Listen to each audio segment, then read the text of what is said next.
দীর্ঘদিন ধরে নিত্যপণ্য, কাঁচা বাজার, মাছ, মাংস এমনকি মশলাজাত পণ্যের দামে হাঁসফাঁস অবস্থায় সাধারণ মানুষের। বাজারে সরবরাহে খুব একটা ঘাটতি না থাকলেও বেশিরভাগ পণ্যের দাম ঊর্ধ্বমুখী। সপ্তাহের ব্যবধানেই দাম বেড়ে যাচ্ছে বিভিন্ন সবজির। উচ্চ মূল্যে বিক্রি হচ্ছে শাক, সবজি, চিনি, চাল, আটা, ডাল ও মাছ, মাংস। নগদে ৫০০ টাকা বা তার বেশি পেমেন্টে পেতে পারেন ঢাকায় জমিসহ ২০ কোটি টাকার পুরস্কার। বাজারে নিত্যপণ্যের দাম নিয়ন্ত্রণে সংশ্লিষ্ট সংস্থাগুলোর তদারকি ব্যবস্থা জোরদার না করা আর অসাধু ব্যবসায়ীদের অধিক মুনাফার প্রবণতা বাজারে অস্থিরতা তৈরি করছে।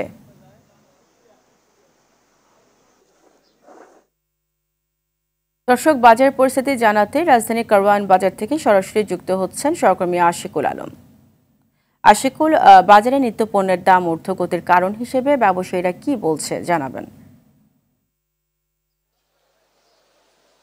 নগদে ৫০০ টাকা বা তার বেশি পেমেন্টে পেতে পারেন ঢাকায় জমিসহ ২০ কোটি টাকার পুরস্কার।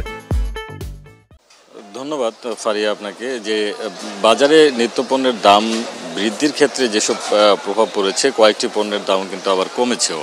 আমরা যেরকম দেখেছিলাম যে সোনালী মুরগির দাম মাঝখানে কিন্তু ৪০০ থেকে ৪২০ টাকা পর্যন্ত উঠে গিয়েছিল, সেটি কিন্তু আজকে ৩৬০-৩৮০ টাকায় বিক্রি হচ্ছে। পাশাপাশি ব্রয়লার মুরগির দামও কিছুটা কমেছে, যেটা ২০০ থেকে ২১০ টাকা পর্যন্ত বিক্রি হচ্ছে।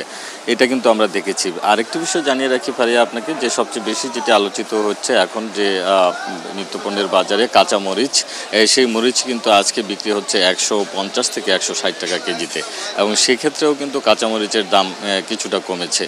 অন্যান্য পণ্যের দামের ক্ষেত্রে যদি বলি, যে শাকসবজির দাম, যেসব শাকসবজি আসলে বাজারে এখন পাওয়া যাচ্ছে, বিশেষ করে টমেটো, বেগুন, ঢেঁড়স, করলা থেকে শুরু করে সব সবজি কিন্তু এখন মোটামুটি ৫০ থেকে ৮০ টাকার মধ্যে কেজিতে পাওয়া যাচ্ছে।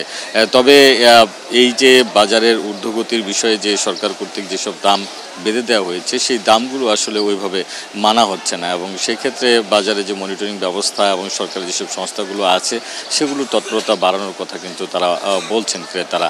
এবং বিক্রেতাদের সবসময় কিন্তু একটা কথা থাকে যে তারা সরবরাহ যখন কম থাকে বা যেখান থেকে তারা মূল যেসব জায়গা থেকে বড় বড় পাইকার বাজার থেকে তারা যখন এই পণ্যটা কিনে আনেন, সেখানে যখন দাম বেশি থাকে তখন তাদেরকে বাধ্য হয়ে আসলে বেশি দামে কিনতে হয়। সেই কথাটাই কিন্তু তারা সবসময় এই একটা যুক্তি দাঁড় করান। তো ফারিয়া, এই ছিল আমার কাছে রাজধানীর কারওয়ান বাজার থেকে এখনকার মতো বাজার পরিস্থিতির খবর।